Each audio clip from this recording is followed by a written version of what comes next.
Jump back to the summer of 1996. I was a 14-year-old lad and going to see Twister at the old famous 8 here in good old Montreal, an old suburban movie theater that, for the first time ever, was showing a film in THX.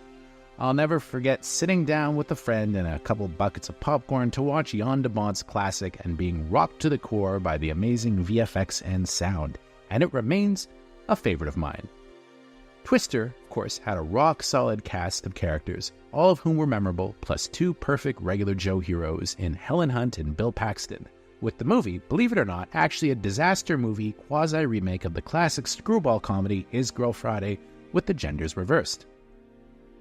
It shouldn't have worked as well as it did, but boy oh boy did I love watching it, and the movie was a runaway smash hit grossing just shy of $500 million worldwide, in 1996 dollars, mind you.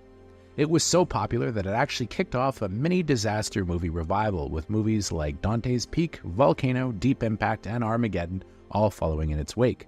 Now, 28 years later, Twister is finally getting a sequel, the imaginatively titled Twisters, which, to its credit, has some terrific talent involved, including 2 of the most promising rising stars of the moment, Glen Powell and Daisy Edgar-Jones.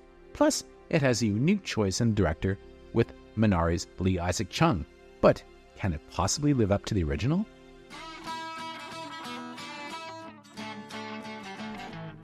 Yes and no.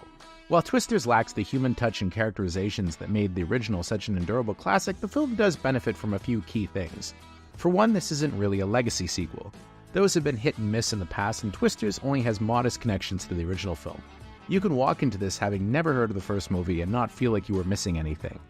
While that approach may strike some as disrespectful to the legacy of the original, Lee Isaac Chung, working from a screenplay by Mark L. Smith and based on a story by Top Gun Maverick director Joseph Kosinski, is trying to do his own thing, and it works relatively well. The reason, of course, is the cast, with Daisy Edgar-Jones and Glen Powell 2 terrific leads to hang this on. Edgar-Jones, who I also really loved in a cool little horror flick called Fresh, plays Kate. She's a former storm chaser that's reeling from a tragedy that cost the lives of her old crew, with only Anthony Ramos's Javi left over. He approaches her years later to help him deploy a revolutionary new tracking system, which puts her immediately at odds with Powell's Tyler Owens. Unlike Javi's science-minded crew, Owens is a YouTube personality who, along with his colorful gang, seems like a total cowboy, much to Kate's initial chagrin. To the movie's credit, there's a more formulaic version of the movie that could have been made with Powell's Tyler an antagonist, but instead the movie makes him a hero. While brash, Tyler's got a heart of gold, and by contrast it's Ramos's Javi, who may initially be the shadier one, with him hooked up with a stuck-up storm chaser played by future Superman David Corenswet, who is clearly up to no good. The original film pushed the envelope as far as VFX went, and Chung tries many times to top it using multiple twisters and even a tornado on fire. Alas, the film lacks any of the truly memorable imagery the first film sported, such as that famous flying cow shot or the drive-in theater screen playing The Shining coming apart in a tornado. Bigger is not always better. Yet Chung does have time to show off some of the grace notes that made Minari such a treat.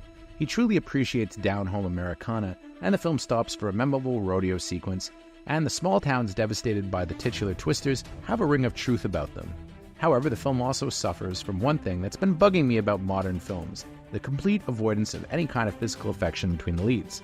The movie largely centers around the deepening relationship between Tyler and Kate, yet despite the chemistry between the 2 of them, and it's potent, there's little to no opportunity for sparks to fly on screen. It's as if someone along the way decided that any hint of romance is reductive, which really left a sour taste in my mouth because, you know what, the movie was begging for it. Despite this, Twister still works pretty well as a good piece of summer entertainment.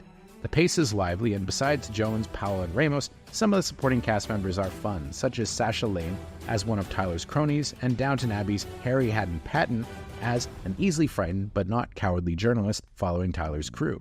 But at the end of the day, the movie is made by the legit movie star appeal of Powell, who seems to be making a bid to be the next Tom Cruise, with him playing the same kind of brash, heroic, upbeat heroes as former Top Gun Maverick co-star rose to fame as. Twisters isn't the instant classic the original was, but I have to say, pretty good time at the movies, and I give it 7 out of 10.